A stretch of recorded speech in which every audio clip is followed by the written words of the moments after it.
Just over a month ago, a bill was proposed called the Unmasking Antifa Act.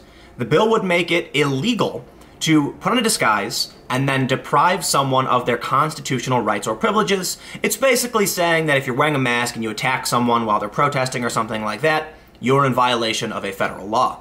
The law carries up to a 15-year maximum, which seems pretty extreme. Now here's the thing. It's already illegal to put on a mask and attack somebody. But a lot of people on the left are criticizing this bill, saying it's just a right-wing attack on dissent to the current administration. But keep in mind, this would make it illegal for anyone to put on a mask and deprive someone of their constitutional rights, so it targets extremism as a whole. So, who is pushing this law? Is it really a right-wing attack on the left? Will the law even pass? And just what is Antifa and the left saying about it? But before we get started, please head over to patreon.com/Timcast to become a patron and help support my work. This is what I do for a living. I make YouTube videos, and I often travel on the ground. So if you want to see more videos, you want to see some on-the-ground reporting, please consider becoming a patron at whatever level you feel comfortable today. Yesterday, 8:02 p.m. from The Hill. This has got 14,476 shares. Man, politics, huh? It's titled, Unmasking Antifa Act Includes 15-Year Prison Term Proposal. The Unmasking Antifa Act of 2018 legislation introduced in the House carries a potential 15-year prison sentence for those caught engaging in behaviors typically associated with the Antifa movement of anti-fascist activists. Under the act, anyone wearing a mask or in disguise who injures, oppresses, threatens, or intimidates any person in the free exercise of enjoyment of any right or privilege would be subject to a fine or up to 15 years in prison. The bill was introduced in the House last month, but received renewed attention on Tuesday after alt-right personality Mike Cernovich encouraged his followers to call their representatives and let them know what you think about the legislation. And I got a couple quick little fact checks here for The Hill.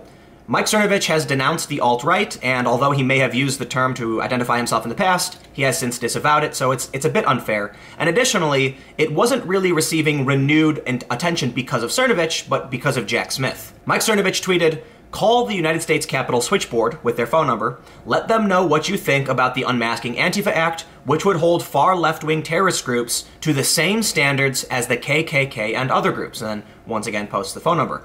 He did get a lot of retweets, 3,437, but he is quoting Jack Smith, who is far left. Jack Smith said, "Introducing the Unmasking Antifa Act from the House Judiciary Committee, an amendment to the civil rights law that carries a potential 15-year prison sentence," and he's got an image of the bill, which we'll read in just a second.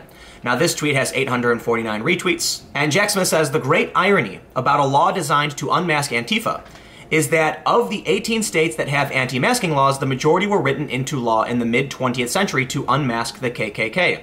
But in the 21st century, these laws are used largely as a pretext to round up or arrest leftist protesters. In April, police in Georgia used a law designed to fight the KKK to arrest almost a dozen people fighting members of the KKK. Bravo, Jack Smith. I completely agree. It is so ironic when the left advocates for a law to go after a certain group, and then, my God, the police use it against you. The purpose of the law wasn't to target the left, it was to target the KKK, but now they actually use those same laws against the far left. It's almost like when you advocate for a law because you want to gain leverage over your political opposition, it will be used against you. And Mike Cernovich brings this up. It would hold Antifa to the same standard as the KKK and other groups. And there are other groups we'll talk about. The bill is actually pretty short, and it was introduced on the 8th of June this past month. So people weren't really talking about it until Jack Smith and then Mike Cernovich brought it up.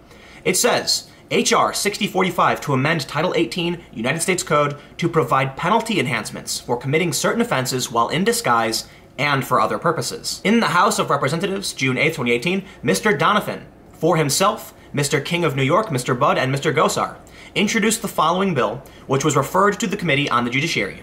It states, "Whoever, whether or not acting under color of law while in disguise, including while wearing a mask, injures, oppresses, threatens, or intimidates any person in any state, territory, commonwealth, possession, or district in the free exercise or enjoyment of any right or privilege secured to him by the Constitution or laws of the United States, or because of his having so exercised the same, shall be fined under this title, imprisoned not more than 15 years or both." It then goes on to say that this will not be construed to prevent law enforcement from carrying out their job. And it also includes vandalism. Section 3 says destroying buildings or property within special maritime and territorial jurisdiction while in disguise. Section 1363 of Title 18 U.S. Code is amended by adding at the end the following. Whoever, during the commission of an offense under the section, wears a disguise, including a mask, shall, in addition to any term of imprisonment otherwise imposed under the section, be imprisoned for 2 years. We should always be concerned about bills that say "and for other purposes" because that could potentially be interpreted in the future to do something else. It's also important to note it's already illegal to attack people. So do we really need a federal law that says if you're wearing a mask and you violate someone's rights, you can face up to 15 years in prison? I think that's a bit extreme. When a young person puts on a mask and goes and punches someone in the face, I really don't think it warrants a maximum penalty of 15 years. I understand that the scope of the law is probably looking at more egregious acts of terror, say Antifa going around and committing a really extreme act of violence. But in most instances, when they go around and punch people in the face and things like that, come on.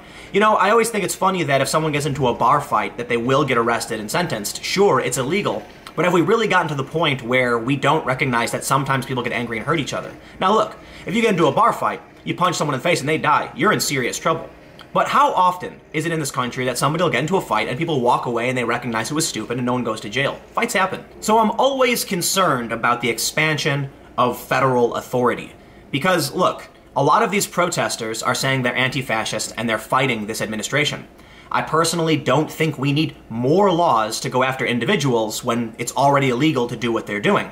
Not only that, laws like this will embolden the left. The people in the far left and in Antifa will say, see, the government is coming after us.